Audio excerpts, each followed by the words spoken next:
that system that you're doing, as you start to turn the hip and drop it down the other side, like you mentioned, it just primes all the lats and the serratus anterior and all the muscles that are used to actually do that catch and pull, and it just makes it much more effective and powerful, as opposed to just sort of keeping that sort of still and then just putting the arm down, which is only sort of the end of the chain of the movement. Welcome to the Effortless Swimming Podcast, the show that helps swimmers and triathletes love the water, become a better swimmer, and live a better life.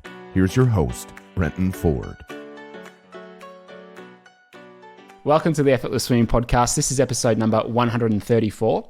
I've got a guest from a previous episode, episode number 123, Carl Reeder from South Africa. So Carl, welcome to the podcast. Thanks, Brent. Thanks for having me back again. It's my pleasure. And I did a video recently on the Serape Effect, which is a way to increase the power through part of your stroke using some primary muscles through the trunk. And I sent an email out about it, and you replied about some exercises and ways that you've used to develop the ability to use that Serape Effect with clients. So that's primarily what I want to talk about today. And your background's obviously in functional movement and exercise physiology. So you're the main man when it comes to this kind of stuff. So I'd love to get your take and your experience on developing this Serape Effect in swimmers and how people can use some dry land exercises to do it. So we might start off with what's your experience with this kind of movement in athletes, whether it be in swimming or other sports? Well, it's as you said, it's actually a highly functional movement. And what we've found in the past, and just through the training and the whole sort of philosophy, is, it was generating power from one part of the body. So like if you're doing arm wrestling, you would just use your arm. If you're going to do golf, you just sort of swing the arm as hard as you can. Where now we get into that position where we're realizing that it's so connected. It's a kinetic chain. And so we've really been on this thing of when you use the whole body. If you can imagine, like, I hate to bring this always to forefront, but like if you watch often men punch, you'll see that they wind up their whole body.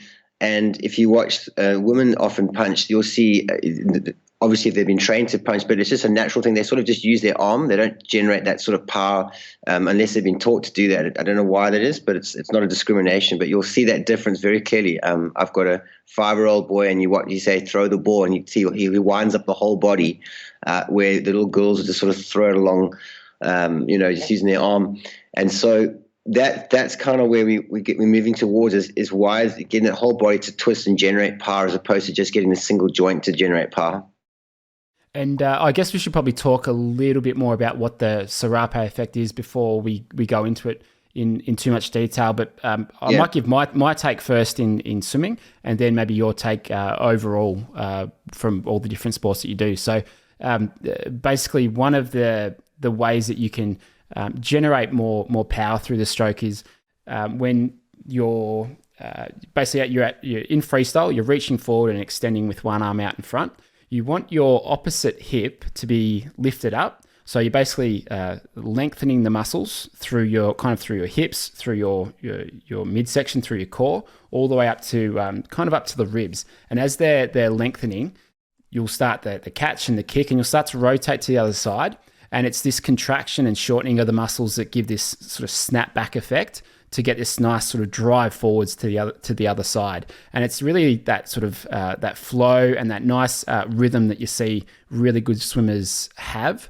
And it's how you can basically just take a lot of the effort out of just really trying to muscle your way through the stroke with your arms, and you can really use your trunk and your whole body to generate speed and propulsion.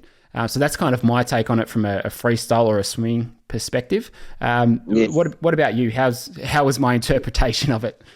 No, it's a good interpretation. I think you see with the turning of the hips, you bring in, you sort of start the flow of movement. You get that you power up. You almost prime the core system, and it's important for the listeners to understand you've got different systems in the body, and so that system that you're doing as you start to turn the hip and drop it down the other side, like you mentioned, it just primes all the lats and the serratus anterior and all the muscles that are used to actually do that catch and pull, and it just makes it much more effective and powerful, powerful, as opposed to just sort of keeping that sort of still and then just putting the arm down, which is only sort of the end of the chain of the movement. So you're having to really generate as much power as you can through your shoulders, as opposed to all the power you've lost by priming that system. Yeah, and the way I normally explain this at clinics is when let's say you've got a baseball and you're asked to throw it as far as you possibly can. Do it without rotating your hips and your shoulders, or you can use this your arm, so there's no rotation at all through the body. See how far you get it, and then once you're allowed to open up through your hips and your upper body, you're going to get that ball so much further. Like you think of someone pitching a baseball, and it's that effect. That's the Serape effect in action. Exactly, and we have that in the golf swing as well. But as you said, baseball or pretty much ball sports, throwing, it's used. And we'll touch on exercises that guys can do and do in the gym as well, because it's something that's I often see the incorrect placements of the position on the land that actually sort of goes counterbalances the Serape effect.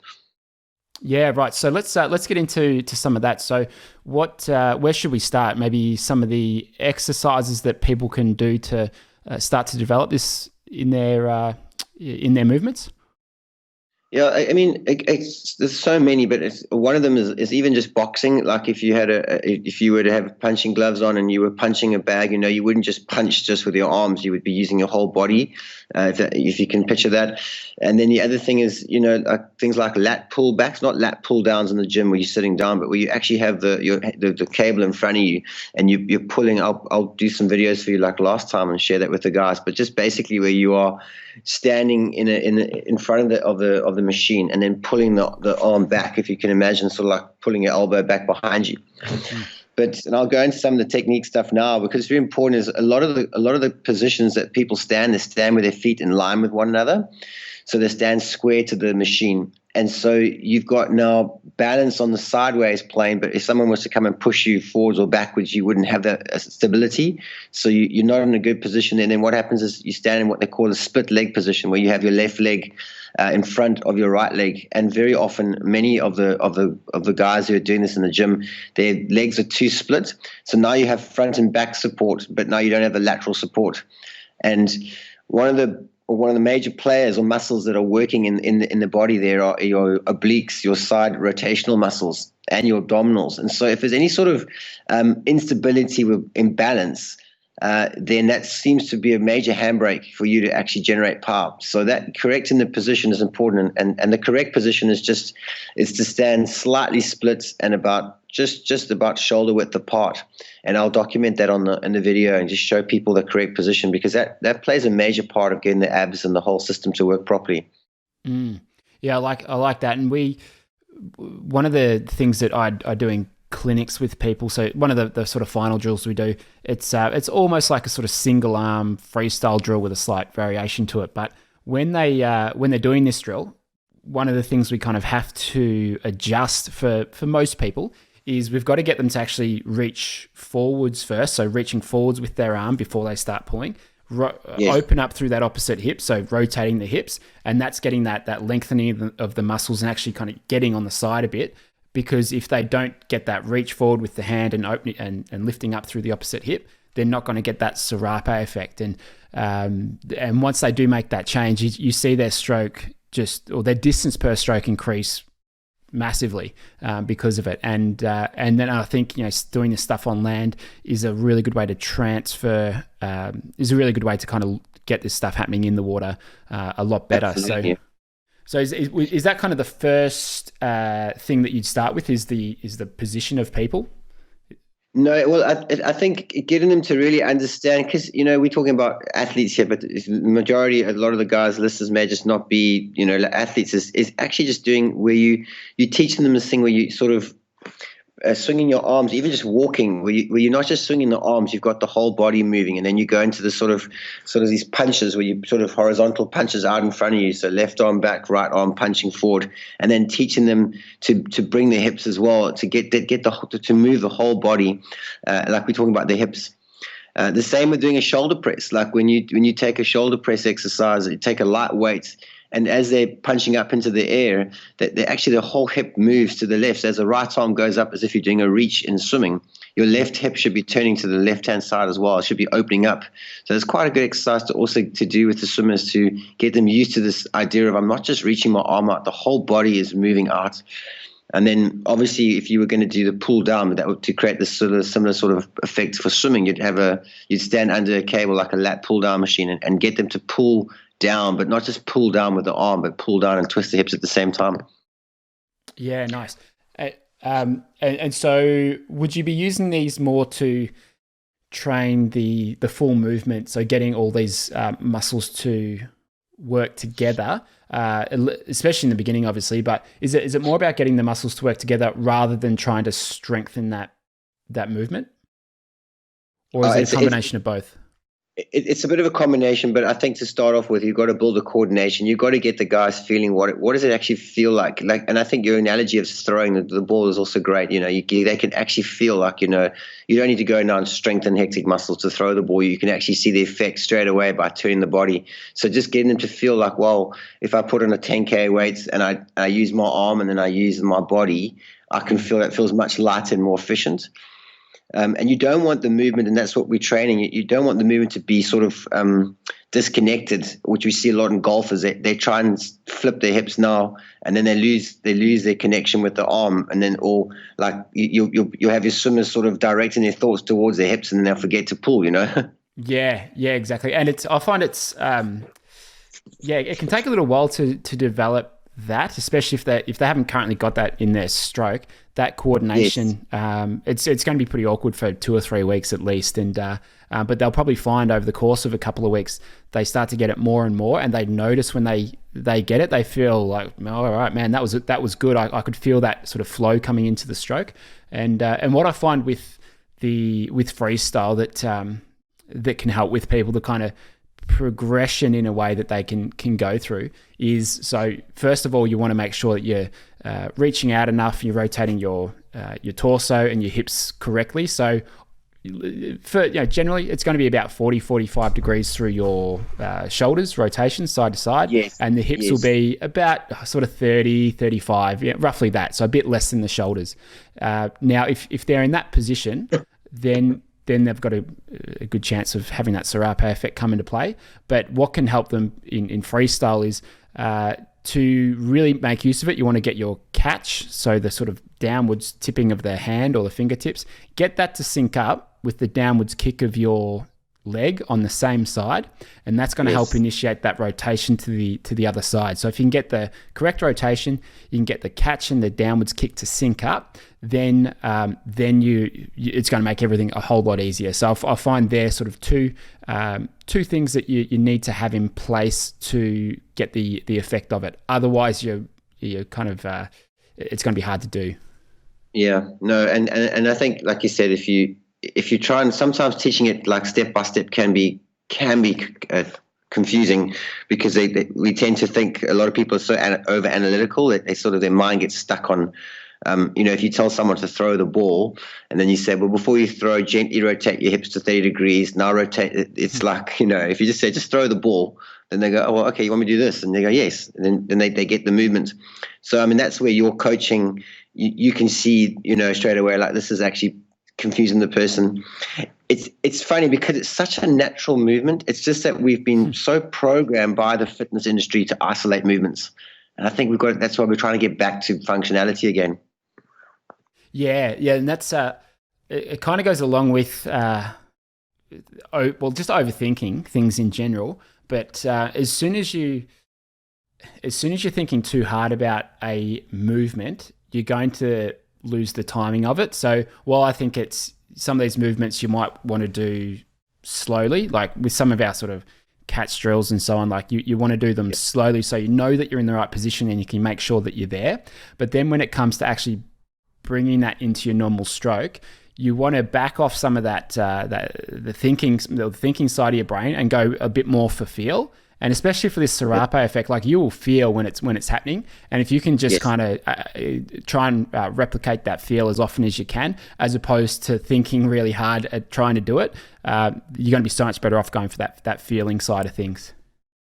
Well, I mean, if you surf or you do any sports that require those coordination, you'll find when you get into that zone, not in the zone, like that feeling, you're not trying hard. It's just for surfing, you're letting the wave drive you. If it's it's golf, it feels like an effortless shot. You're not forcing it. And I always tell my clients, when you watch professionals, it looks effortless, and that's because it is effortless. They're not expending a lot of energy unless it's weight building or like they're having to do some sort of like rugby physical task.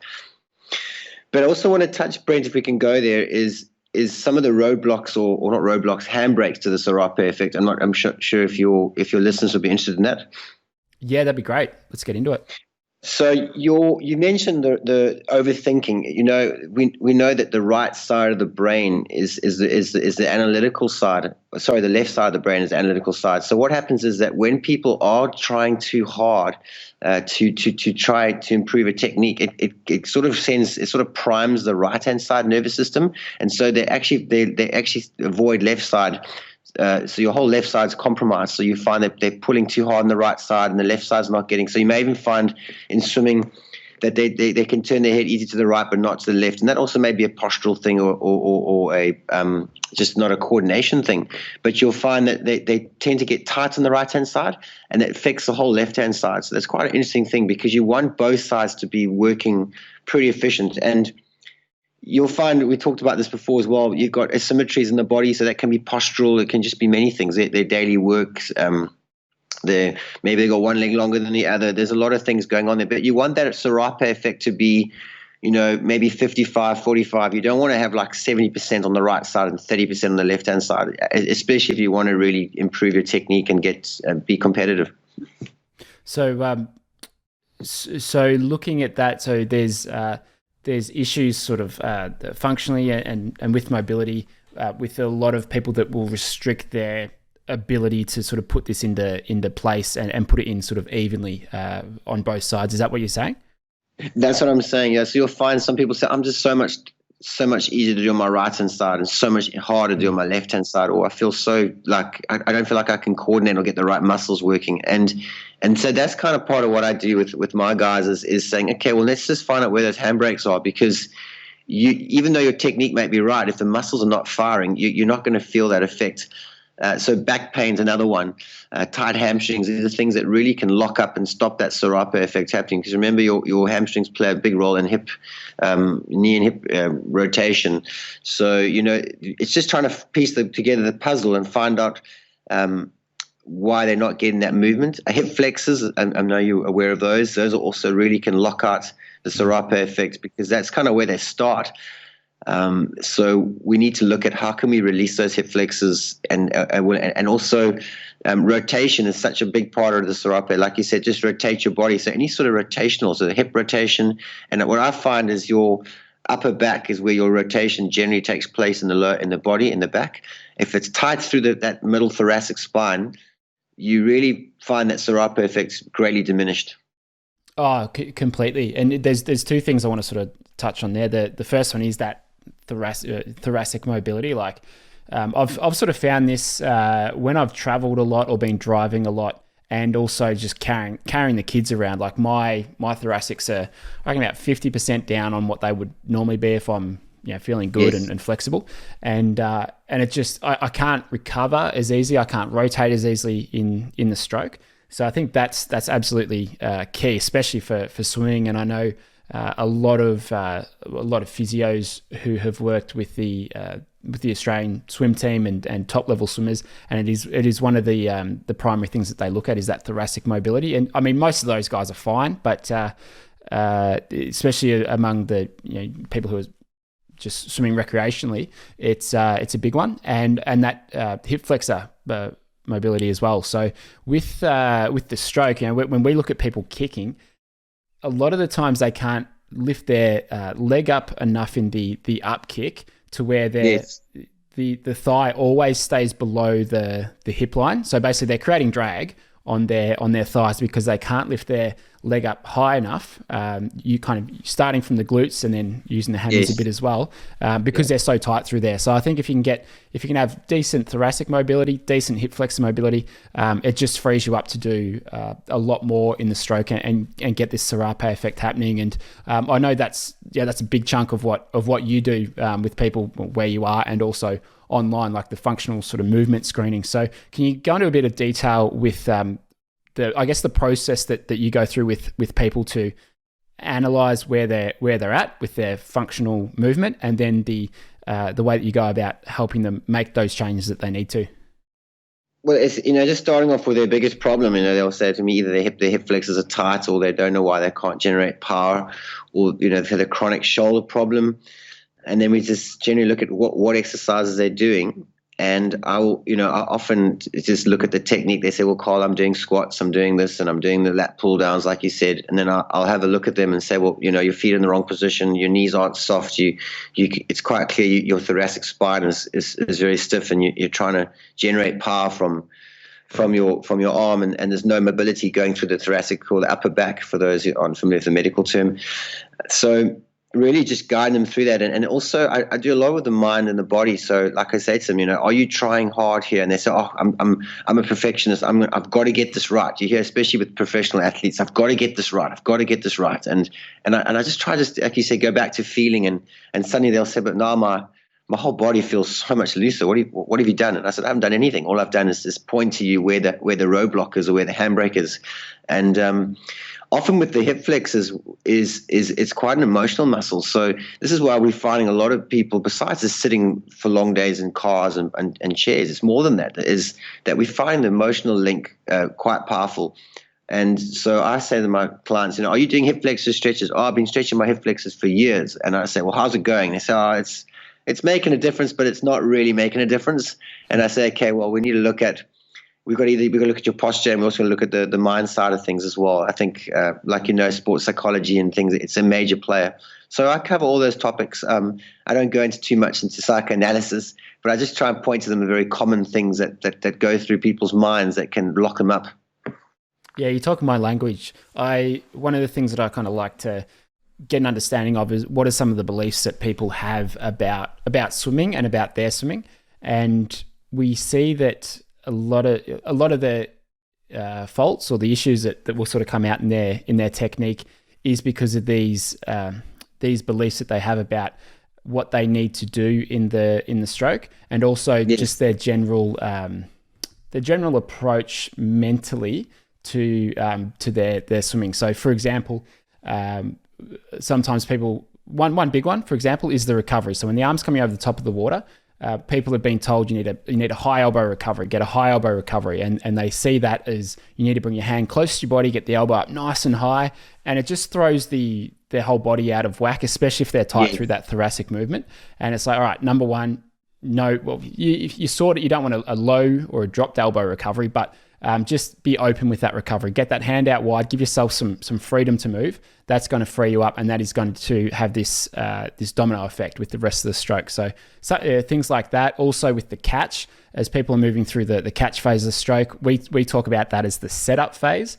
And don't worry about the power there. It's all about get yourself in a good position. Then you can start to build up the power. So just getting them to relax there. And again, that can be one of those things that is a handbrake for them. And in terms of sort of mindset, it's like some people put so much pressure on themselves to swim fast or to improve that they end up just thinking too much or trying too hard and not allowing themselves to just kind of go with the flow and feel the stroke. And swimming is so much of a feeling sport that being up in their head too much will often stop them from improving their swimming. So I think we're on the same page with that sort of thing. And was that something that you've always sort of coached, or was it something that you saw as you were working with people more and more? I think it's something, I love my sport. It's something I've experienced in my own body, and I've really seen the effects of just, working on the mind the thoughts, and also just working with, I've been in the medical business now for over 18 years, just working with patients and people who are just recurrent ITB bands when they run, recurrent hamstring problems, and it just seems like we're putting a plaster on the, we're getting into this, what we call myofascial stretches now, and we're trying everything. It seems like we've got a shotgun approach. I know it sounds a bit controversial, but we're trying so many things to get people right. And there are definitely results, but often we're not getting to the simple things, like you say, trying too hard. We'd rather stretch the hamstring, the hip flexor, like, till we really get it to burn, or we just, whatever we do, but we don't realize that, like, a simple thought of just changing, like take the foot off the gas with the trying too hard, and you'll improve like 15% just like that, Yeah, definitely. So the other thing which is important, is posture. We've talked about that before, but is where I also can help the guys is it's getting the order of the exercises right. So it's trying to first prime the nervous system, and that all starts by getting the spine into better alignment. So you're doing movements. Maybe if you've got a hunched over posture, you're doing some gentle extensions in the right position, and then you go into what I talked about last time, the squats. I love the squats because it's one of those things. It's kind of like if your cell phone, although we passed those times now, but where in the olden days when your phone didn't work, you kind of switch it on and back on off and then back on again, and the squat kind of just does that with the spine. It just sort of gets everything back into position quite quickly if it's done correctly. And then from there, you take them through mobility rotational exercises once the spine is in better alignment. And a principle I have there is you always want to align vertically before you start aligning rotationally. So if your spine is not vertically in a good position, too much flex forward or too extended, then your rotational components are compromised. And so it's really just guiding the guys into that position, saying, we're not going to get it perfect in one session, but before you start your gym session or land session, let's just get your spine into a much better position so that you can then do those rotational exercises. Yeah, that's something I've sort of come back to a lot, especially in the last 6 to 12 months when we've started to develop these core principles. It's like, number one, you've got to be able to breathe correctly and relax. If you haven't got that, then it doesn't matter how good you are at the other things, you're probably going to get tired pretty quickly. And then the second thing is finding your balance. And a big part of that is the posture that you just mentioned. And I've put a lot of focus into that with my own swimming, but particularly the guys that have been coaching. And if you get your posture right, you get your breathing right, and you can relax, you're halfway there, because you're just going to be able to apply so much more power and just use the correct muscles and be so much more effective with them. So I think while it's really, I guess it can be fun. It can be more fun to work on some of the sexier aspects of the stroke, like the catch in the pool and all this other stuff. If you don't have those key fundamental things in place, then you're really fighting a losing battle there. So that's why I think the stuff that this functional and fundamental movements that you have a big background in, I think that is the best place to start, especially for people who may not have been doing a lot of exercise. They might have taken 10 years off or 15 years off and then just gotten into it now, maybe because their kids have grown up and they've got the time, or if it's just something that they've picked up because they want to get fit. Those that haven't been sort of moving or exercising continuously since day dot, then it's even more important, because if you can't move correctly, then that's when the injuries will come into play, and it's gonna sit you out for a couple of weeks or a couple of months or even longer. Exactly, and I think, like you said, also the saying that we see it's amazing is body awareness. You ask the average, especially with the men, they just seem to be very disconnected to their bodies. So obviously elite athletes are more in tune with their bodies, but you ask them to lift up their arm and you say, do you feel anything? And they say, yeah, a little bit. And then you say, well, how does your shoulder feel? Or actually it's really, really sore. And I'm like, I wonder why they didn't tell me that in the first place. Or they can't give you an idea of how high they're lifting. And I think, men in particular are so goal driven that they just focus on the result. They're not paying any attention to the function or the form of the movement. They're just, as long as they can bash out 3 sets of 10 at an exercise, then they're happy. It's done. It's a tick. And, I'm telling the guys, maybe just go even lighter, really pay attention to what muscles do you feel working. And often they'll say to me online, they'll say, I never really thought about that. And I'm going, well, this is the whole point. I want you to be able to tell me, do you feel the glutes more than the hamstrings? Do you even feel your core? And they go, well, not really. I feel like my calves are doing everything. And I say, well, they are doing everything. And that's the problem. And then you go and you do your foam rolling and all your treatments and stuff, but you actually got to pay attention. It's very hard in the pool, but you can also get the guys they can go, actually, yeah, I feel like my hammies are overworking in the pool. Yeah.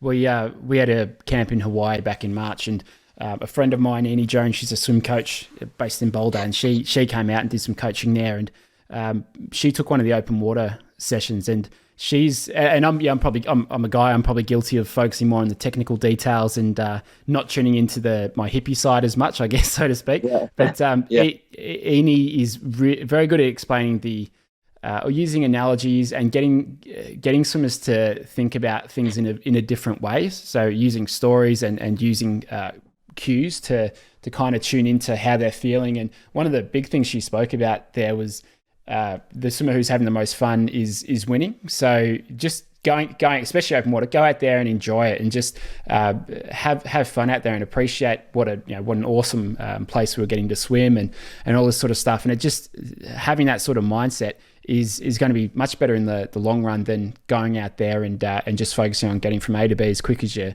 can. And I mean, obviously there's a balance of both, but tuning into that feeling side can help a lot. And I think swimming is one of those sports that it is all about feeling.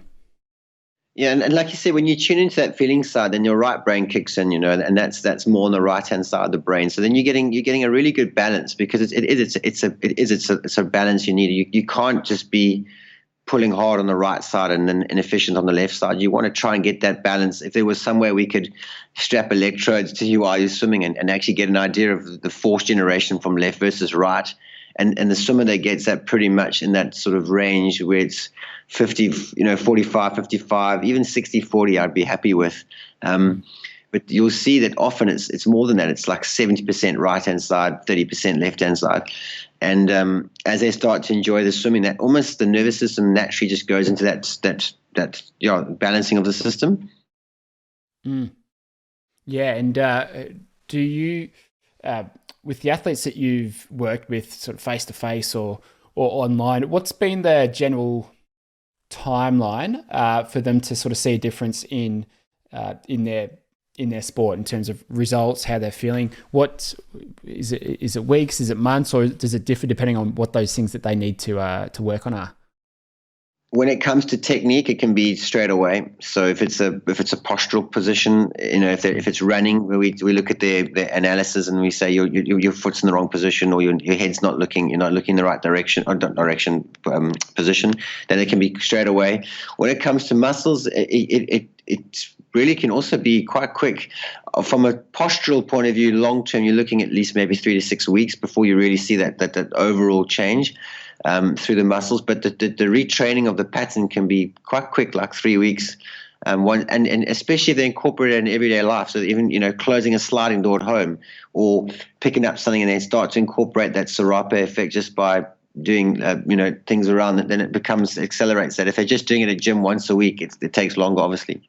Yeah, and I look at my 3-year-old and just the way he squats to pick things up, and it's like perfect form. It's like and then I try and do it, and I'm way too tight through my hips and through my Achilles and everything else. But it's just trying to do that stuff day to day is really beneficial. So thanks very much for joining me on the podcast. And for any athletes who are listening to this and you might have some niggles in your shoulders or your knees or your hips, or you feel like you're just very restricted in some of the movements that you do, I'd recommend going to, getting in contact with Carl. So where can people find you, and what's the best way to get in touch, Carl?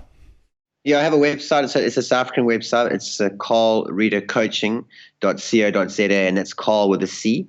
Or they're welcome to email me at carlwellness@gmail.com, and that's obviously Carl with a C again. And I usually respond pretty quickly, and any questions they have about their training is most welcome. That's awesome. And with those videos, we'll put some of those on the website at effortlessswimming.com and link to your website as well. So thanks again, Carl. It's been great having you back on, and I'm sure you'll be back on again too. So appreciate it. Thank you. Most welcome, Brent. Thanks for having me. Thanks for listening to the Effortless Swimming Podcast. If you'd like us to help you become a faster, more efficient swimmer, go to www.effortlessswimming.com.